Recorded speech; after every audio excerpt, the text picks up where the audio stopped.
조선 전기의 대외관계에 대해서 살펴보도록 하겠습니다. 조선 전기의 대외관계는 크게 네 글자가 가장 핵심이 되겠습니다. 사대교린이라고 하는 단어와 중국 그리고 일본 그리고 여진과의 관계를 살펴보면 될 것 같습니다. 사대교린이라는 말을 적용시키는 나라는 사대 같은 경우에는 중국, 즉 명나라에 해당하고요. 교린 같은 경우에는 여진족과 일본에 해당한다고 볼 수 있습니다. 먼저 그 뜻을 함께 알아보도록 하겠습니다. 사대 같은 경우에는 작은 나라가 큰 나라를 섬긴다라고 하는 표현입니다. 섬긴다라고 하는 것은 받든다, 모신다라는 말이라고 할 수도 있겠죠. 교린 같은 경우에는 사귈 교자의 이웃 린자입니다. 그래서 이웃과 사귄다라고 할 수 있습니다. 그래서 교린은 바로 여진 중국과 교류한다라고 볼 수 있겠습니다. 새롭게 건국된 조선이라고 하는 나라가 안정되게 하기 위해서는 주변 국가와의 안정은 필수였습니다. 그 이유는 주변 국가의 안정이 되지 않는다면 내부적인 안정도 따라올 수 없기 때문이겠죠. 자, 그럼 먼저 중국 4대 관계부터 살펴보도록 하겠습니다. 먼저 중국, 즉 명나라라고 하겠습니다. 명나라와의 관계는 건국 초기, 건국 전부터 문제가 조금 있었습니다. 바로 최영 장군이 시발점이 되어 요동정벌을 추진하였죠. 몽골에게 빼앗겼던 천령 이북의 땅을 명나라가 건국했으니 내놔라라고 하는 문제를 삼아 결국 요동정벌을 추진하면서 그 사건이 빌미가 되어 이성계가 위화도 해군을 일으켜 정권을 장악했던 사건 기억나시죠? 조선 건국 전부터 사이가 이렇게 좋지 못했는데 건국 직후에 사병혁파를 추진하게 되면서 정도전도 요동정벌을 꿈꿨습니다. 건국 직후까지는 사이가 좋지 못했지만 태종 이방원이 왕이 집권된 이후부터는 명나라와 4대 관계를 맺기 시작합니다. 조선에서도 먼저 명나라에 사신을 파견하여 이 조선을 인정해 주세요 라고 하는 왕의 그런 편지와 도장을 받아오면서 조선과 명나라의 관계는 시작되게 됩니다. 그 증거로 바로 1년에 3번 정기적으로 조공품을 바치러 가고요. 큰 나라에게 그런 대외적인 안정을 얻는 것은 조선 입장에서는 굉장히 실리적이고 현실적이라고 판단할 수 있습니다. 보통 이렇게 조공을 바친다, 4대 관계다라고 하면 굉장히 부정적인 의미로 접근할 수 있는데요. 이 4대 관계를 통해서 얻는 것도 많았습니다. 이 1년에 3번 혹은 비정기적으로도 가는 그런 조공 행사가 많았는데요.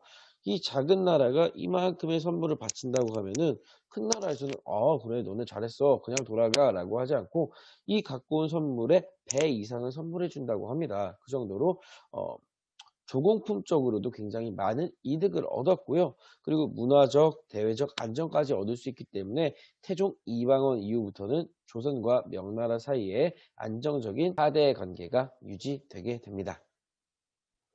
이러한 4대 관계는 삼국시대부터 고려시대, 조선시대까지 이어지면서 우리 스스로의 내부적 안정 그리고 대외적인 안정을 위해서는 필연적인 선택이고 현실적인 선택이었다라고 볼 수 있겠습니다.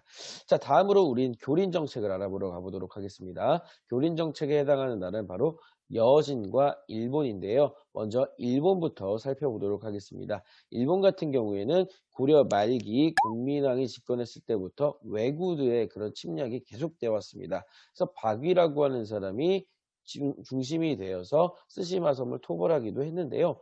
바로 이 조선시대 세종 임금 때 이종무를 시켜서 쓰시마 섬을 토벌하여 왜구의 습격이 없도록 노력하였습니다. 하지만 이렇게 강경책을 사용해서 그 집단을 토벌하는 데에는 어느 정도 성과가 있었지만 그들과의 어느 정도 교류를 통해서 협력적인 관계를 통해 대외 안정을 이뤄내야 했습니다. 그래서 너네 잘못했어 이렇게 채찍만 때리는 것이 아니라 당근도 주는 강경책과 회유책을 함께 사용한 것이 바로 일본과의 관계가 되겠습니다. 특히 회유책으로는 부산포, 제포, 연포라고 하는 3개의 항구를 개항합니다. 지금으로 따진다면 부산, 창원, 울산에 있는 항구를 개항해서 일본 사람들과 조선 사람들의 그런 교역이 이루어질 수 있도록 하였습니다.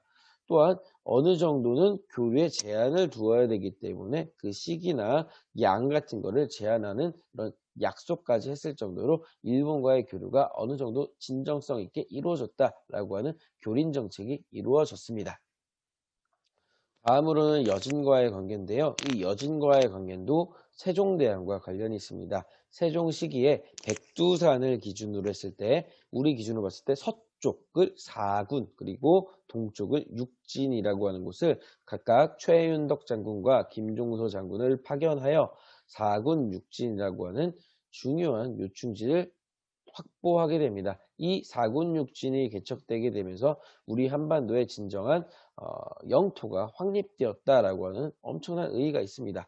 그렇다면 이 지역이 원래 우리가 살던 지역이 아니라 여진족이 중심이 돼서 살았던 지역이기 때문에 통제하기 힘들었죠. 이전부터 우리는 고려의 여진족과의 관계에서 윤관이 동북부선까지 싸우면서 진출했다가 포기했던 이유는 원래 우리가 살던 지역이 아니기 때문에 관리하기 힘들었다는 거죠. 그래서 관리를 집중적으로 하기 위해서 이 4군 육진 지역을 안정적으로 확보하고 그런 유지하기 위해서 첫 번째로 실시했던 제도는 바로 토관 제도입니다.